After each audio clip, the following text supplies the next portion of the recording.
Kevin Gordon here from AutoSavant.com with a quick video review of the 2012 Hyundai Veloster.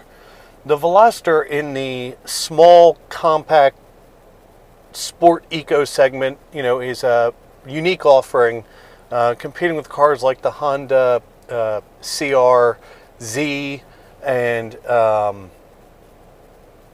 little cars like the GM Sonic Turbo and the like.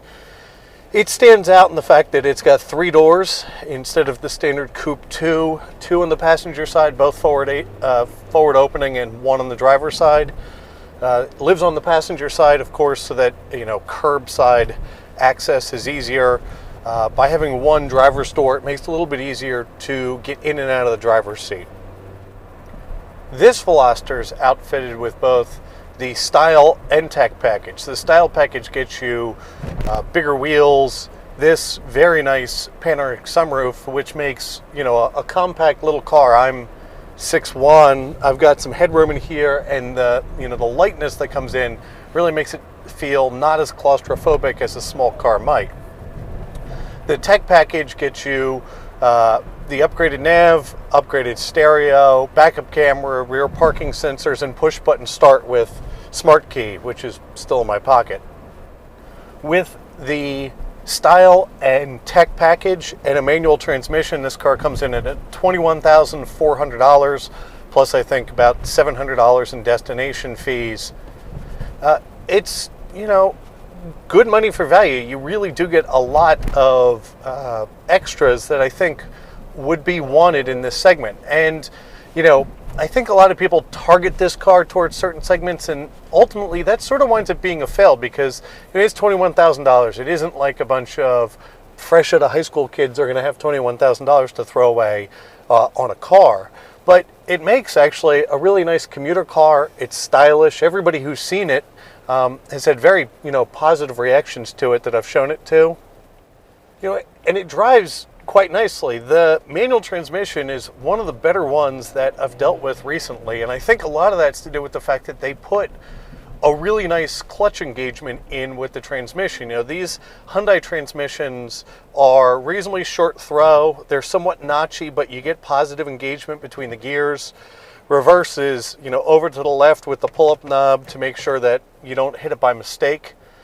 And the little 1.6 138 horsepower engine has been given a lot of sort of crap in the press, in all honesty, that this car, for its looks, isn't sporty enough. Hyundai claims it in the 9-second range, 0 to 60. I think that's overly fair. In all honesty, I've easily gotten the car to 60 in the mid to low 6-second range. I take this car and think back to what was probably the greatest original sport compact, which is the Honda CRX, right? A small, lightweight, cheap, fun to drive car. And this really hits all those marks. It's, it's not super fast, but it gets up and goes just fine. It encourages itself to be revved. It's been a really enjoyable thing to drive for a week. Ride and handling are as good as can be expected. Ride quality for something with big 18-inch wheels and low-profile tires actually does a pretty good job of dealing with things like, cement expansion joints and bridges and the like. It corners flat. It does terminally understeer. Really, no matter how much you play with it, you really can't get the back end to become active in cornering, but it's engineered for safety there. It is reasonably flat in the corners and it has no brake dive to speak of. The interior is also a nice place to spend time. They've clearly done some work to make the interior utilitarian but stylish in the same way. All these are nicely accented features. It's painted plastic, but what do you expect at this price range? This dash has a rubberized feel, covering up what would be standard hard plastic. It's got big sort of chunky grab handles to convey that sporty sense.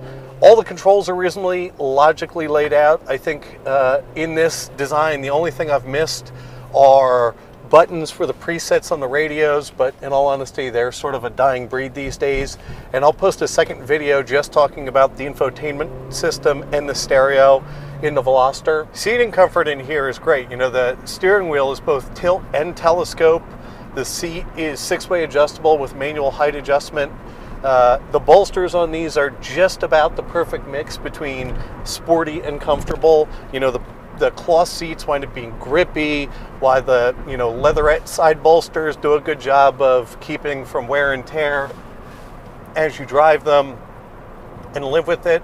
Visibility out is pretty good. There is a pretty decent blind spot over your left shoulder, which in like the Genesis Coupe, they've managed to alleviate by putting that dip in that window to give you some more visibility out there. Because on the right side, you've got that larger passenger door, there's a little bit better visibility there. I would have recommended that Hyundai do something that like Ford has done on most of their cars recently, and that's put the little blind spot mirror over in the corner of the mirror. It'd be a, you know, small upgrade for them, not cost them a lot, and really make driving this car in heavy traffic a bit more enjoyable. In the week that we've had the chance to spend with the Veloster, it has in no way been treated nicely, and yet it's returned 31 miles to the gallon on average, which is quite impressive. And that's why I started this by saying the fact that I think this is, you know, one of the cars that's sort of going to become that eco sport category in the compact world. The reality is if you want something fully economical, you can go buy a small sedan or hatchback that doesn't have any of the sort of sporting look or feel that the Veloster does. And if you want sporting, they're about to solve that as well with a fully turbocharged version that, you know, rumors have it at about, it's fully released now. I have it at 200 horsepower.